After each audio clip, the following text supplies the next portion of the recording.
Welcome back, nerds! Today we are getting into the bizarre Avengers villains that you probably don't remember but definitely deserve a moment to shine because they are weird, wacky, or everything in between. 10. Defiler. You know the conspiracy that every celebrity is like secretly a member of a demonic group? Well, Marvel actually did that once. Defiler fought the West Coast Avengers and he's a demon. His particular brand of demon does not reside in our dimension, but does need the life force of others to survive and maintain his powers. He decided to come and kidnap people on Earth, but he did it with style. Arriving as a rock star, his band was called the Corruption of Innocence. It really wasn't hard for the guy to get people to literally follow him anywhere, and when he finished them off, there were hundreds of others willing to take their place. The Defiler took everything up a notch at one of their concerts and started kidnapping the entire crowd, and that's not even the wildest part of this issue. To save all of the people that had been transported through the portal to the demon dimension, Hank Pym and Mockingbird go to that dimension with a big rope tied around Pym. There are at least 100 people to save though, and all of their life forces have been depleted, so they're too weak to walk out, so that solution. Hank Pym takes a fingerboard and turns it into a huge skateboard so everyone can ride it out. The Defiler ultimately gets defeated when he is thrown back into his own world. 9. Elementals. I don't think these villains are human. They refer to humans as humans, and usually if you are a human, you would make a point to do that. In their single issue, we meet the whole team of elements. There's 4 of them: chlorine, carbon, phosphorus, vanadium, and radium. Referred to as the Elementals, they catch the attention of the Avengers because they are messing with a nuclear reactor. They are trying to create 100 more element people. My guess is they want the whole periodic table. They fail, and the Avengers eventually defeat them. 5 of them in there. 8. Echidna, the mother of monsters both in Greek mythology and Marvel mythology. She has fought the Avengers a few times and was affiliated with the Defenders of the Deep. She helped King Namor keep humans out of the water when the king declared the ocean off limits to everything that wasn't native to it. Echidna was also part of the Doom Maidens. During her time there, she attempted to recruit the Amazons, but ended up fighting the Amazons and losing. Most of her scraps with the Avengers happened while she was on the Defenders of the Deep. Eventually, she fought Ghost Rider and was neutralized by him. 7.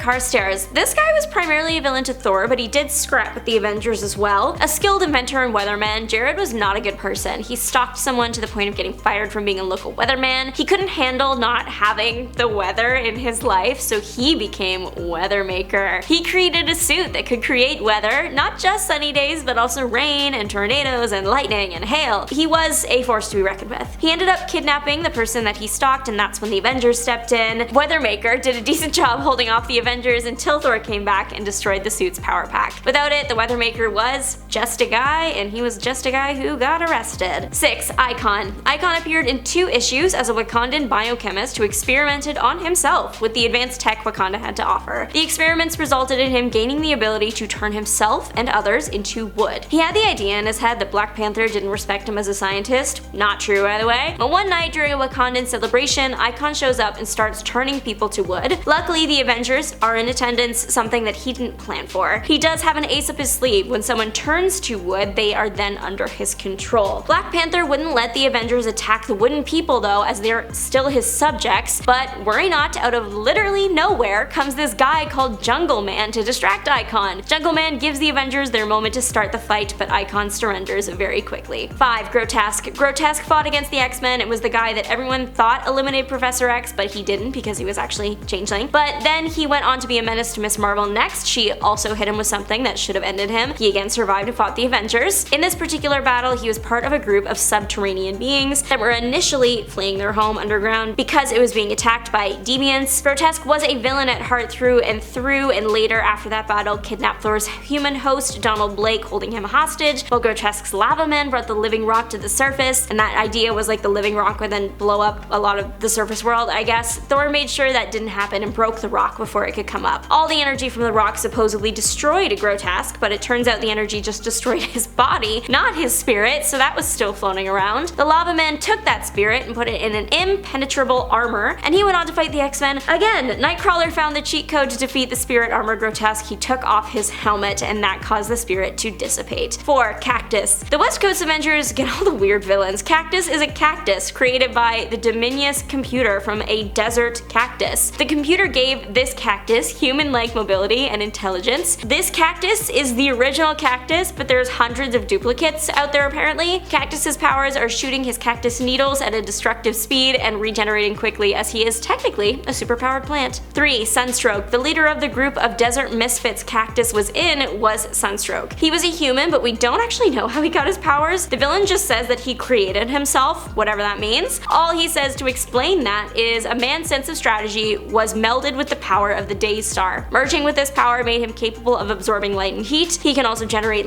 light and heat to attack with. He did threaten to melt the armor off Iron Man's back. He fought the Avengers in the desert that day and disappeared shortly after that battle was ultimately lost. He resurfaced to attend a weapons expo and briefly fought Captain America. He went on to fight the X-Men. Later he joined the Masters of Evil but was arrested after the team unsuccessfully took on the Thunderbolts. 2. Jason Roland. Making a deal with the devil is a common occurrence in the Marvel Universe. Actor Jason Roland joined the trend in Tower of Shadows 5. Acting success in exchange for his soul. The demon was revealed to be created by Dormammu and one of the most powerful demons seen by Earth. Jason's side effect was that he looked like a monster, so he stayed out of the spotlight for a few years. Eventually, he met the mercenary group Night Shift and took over the team. He convinced the team to give up their souls so he could have more fame and power. The West Coast Avengers and Night Shift, while initially at odds, joined forces once the Night Shift realized that their souls were in jeopardy. 1. Necrodamus. Necrodamus was born all shriveled up. His body was incredibly weak. The natural fix here is to turn to dark magic. That's the only thing you can do. Necro discovered that he can gain a strength and even a godlike form if he steals the lives of innocent people, which is a classic move. The first time he tried it, he was defeated by the Defenders. The second time he tried it, he was stopped by the Avengers, specifically Scarlet Witch. She sent his soul straight to Limbo. Eventually, he did make it out of Limbo and fought the Fantastic Four and then was sent back to Limbo. Eventually, the shriveled man was taken care of by Agatha Harkness when she created zombies to attack him. He did have quite the run though. Agatha, Fantastic Four, Defenders, and of course the Avengers. Even though Necro's physical body was weak, he still had some magical powers like flight, teleportation, energy bolts, and shields. But what do you think? Let us know in the comment section. Thanks so much for watching. Bye nerds!